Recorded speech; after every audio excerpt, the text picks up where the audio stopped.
Czy samorząd województwa pomorskiego uczestniczy w poszukiwaniu dobrych praktyk lub wzorców, które mogłyby wpłynąć na lokalizację OZE w sposób zgodny z interesem społecznym i przestrzennym? Pomorskie Biuro Planowania Regionalnego, tak jak wspomniałam na samym początku, jest jednostką samorządu województwa, która jest zaangażowana w kwestie rozwoju przestrzennego w naszym regionie. I jednym z tych aspektów związanych z tematyką, która jest nam bliska, jest energetyka odnawialna. Wszakże organy samorządu województwa nieszczególnie mają kompetencje, które w sposób twardy i ustawowy pozwalałyby nam określić zasady lokalizacji źródeł OZE, ale staramy się tymi narzędziami, którymi dysponujemy, pewne kwestie przemycać. Nie są to może zapisy sztywne, tak jak ustawa wiatrakowa w pewnym momencie stwierdziła, że 10H 700 metrów, dzisiaj mamy na tapecie 500 metrów, ale mamy takie narzędzie, którym jest plan zagospodarowania przestrzennego województwa. Plan województwa jest dokumentem w pewnym stopniu wiążącym dla dokumentów planistycznych gmin. I przykładowo dla energetyki opartej na biogazie w obecnie obowiązującym planie zagospodarowania przewidzieliśmy zapis, który stanowi, że lokalizacja biogazowni nie powinna być bliższa niż 500 metrów od zabudowy mieszkaniowej. Ale fakt, tak jak wspomniałam, my nie możemy gminie niczego zakazać, więc w tym planie napisaliśmy, tak upraszczając mniej więcej w ten sposób, że panie wójcie, rado gminy, pamiętaj o tych 500 metrach odległości od zabudowy mieszkaniowej. Natomiast jeżeli masz jakieś obiektywne, przekonujące argumenty, które przemawiają za tym, że ta odległość mogłaby być mniejsza, to my oczekujemy od ciebie jako samorząd województwa, że uzasadnisz swoją decyzję o mniejszej odległości i przekonasz nas do tego, że rzeczywiście jest to przemyślana polityka i decyzja, za którą stoją argumenty. Ponieważ naszym głównym zadaniem, tym, do czego my dążymy, jest to, żeby przekonać decydentów do refleksji, po prostu do chwili zastanowienia, do takiego wyważenia różnych racji, czy to po stronie mieszkańców, czy to po stronie inwestora, bo zawsze medal ma dwie strony. Jakby te racje są różne i trzeba szukać gdzieś kompromisu pomiędzy nimi. Więc to jest taki przykład działania, które można, myślę, nazwać dobrą praktyką. To, w czym uczestniczymy obecnie jako samorząd województwa, to dyskusje z naszymi odpowiednikami z poziomu regionu, czyli z biurami planowania i z urzędami marszałkowskimi oraz ze stroną rządową, która jest odpowiedzialna za przygotowanie projektu ustawy, który będzie wprowadzać do porządku prawnego wymogi wynikające z tak zwanej dyrektywy RED III, to jest dyrektywa dedykowana odnawialnym źródłom energii. Dyrektywy RED III wynika obowiązek wprowadzenia tak zwanych mechanizmów przyspieszających rozwój OZE. Dzisiaj ustawodawca w projektowanym przepisach prawa zakłada, że bardzo ważną rolę w tym procesie miałby odgrywać samorząd województwa, na barkach którego spocząłby obowiązek sporządzania tak zwanych planów obszarów przyspieszonego rozwoju OZE.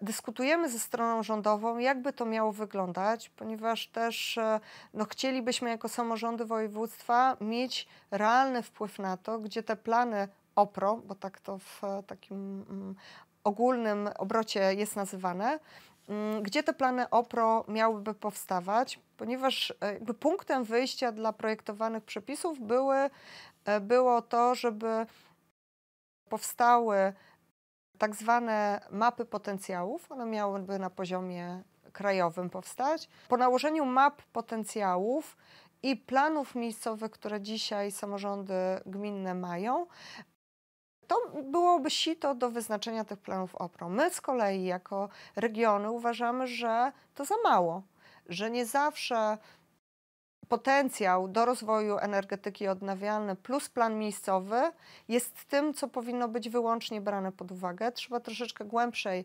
refleksji, być może tego, że mimo posiadanego planu miejscowego warto to jeszcze przesiać przez jakieś kwestie krajobrazowe, kwestie przyrodnicze i rzeczywiście ustawodawca w tym kierunku też zmierza. Pojawił się w kolejnej wersji projektu ustawy pomysł, żeby powstawały jeszcze tak zwane mapy wrażliwości przyrodniczej, czyli kolejne sito, które przesieje różne pomysły wynikające z planów miejscowych.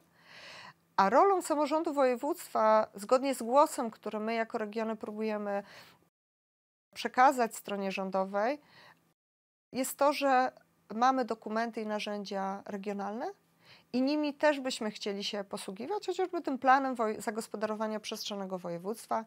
I tam też możemy pokazać, że jeszcze widzimy inne tereny, które mogłyby być na przykład wyłączone z lokalizacji tej wielkoskalowej energetyki odnawialnej. Tym bardziej, że większość regionów swoje własne analizy dedykowane tym zagadnieniom posiada. Czyli w takim modelu idealnym będzie przedsiębiorca mógł zobaczyć w gminie, gdzie są potencjalne lokalizacje dla rozwoju energetyki, czy farmy wiatrowej, czy postawienia farmy fotowoltaicznej. Idea planów OPRO jest w sposób taki uproszczony tłumacząc taka. Inwestor będzie miał dwie ścieżki realizacji swojej inwestycji. Może iść klasyczną ścieżką, czyli wybrać teren, gdzie ma plan miejscowy, bądź go nie ma i dążyć do tego, żeby ten plan miejscowy powstał. Potem uzyska decyzję środowiskową, wcześniej zrobi raport środowiskowy, przejdzie konsultacje społeczne i na końcu otrzyma pozwolenie na budowę, jeszcze w międzyczasie warunki przyłączenia bądź jakieś formy promesy. Natomiast ideą planów OPRO jest uproszczenie i przyspieszenie, czyli inwestor wybierając plan OPRO godzi się na to, że to nie będzie wszędzie, gdzie będzie chciał, tylko na jakichś określonych terenach, które już mają plan miejscowy, gdzie istnieją realne szanse na przyłączenie takiej instalacji do sieci krajowej, gdzie nie ma takich wyraźnych ograniczeń przyrodniczych, czyli najpewniej będą to formy ochrony przyrody, być może jakieś korytarze migracyjne, to są dopiero dyskusje, więc do końca jeszcze nie wiadomo, co miałoby być w tych mapach wrażliwości. I zgodzi się, ponieważ elementem planu OPRO będzie również sporządzenie strategicznej oceny oddziaływania na środowisko, czyli samorząd województwa, robiąc plan, będzie musiał przygotować również prognozę oddziaływania na środowisko planu. I w tym planie będzie musiał wskazać działania minimalizujące. Dyskutujemy na razie ze stroną rządową o tym, na ile działania te minimalizujące, łagodzące wpływ na środowisko będą mogły ograniczać parametry określone w planie miejscowym. To jest jeszcze temat, myślę, że otwarty i strona rządowa, autorzy ustawy jeszcze nad tym będą dyskutować. Natomiast nam się wydaje, nam regionom, że jeżeli coś ułatwiamy inwestorowi, i nie zamykamy mu drogi tej klasycznej, ale mówimy mu, możesz szybciej przejść, bo nie będziesz musiał uzyskać decyzji środowiskowej, bo takie jest założenie, że inwestor nie będzie musiał decyzji środowiskowej uzyskać, realizując inwestycje na terenie tego objętym planem OPRO, to jednak zgodzi się na to, że nie będzie stawiał wiatraków 300-metrowych, bo o takich dzisiaj już mówimy w planach miejscowych, ale na przykład 250 albo 200.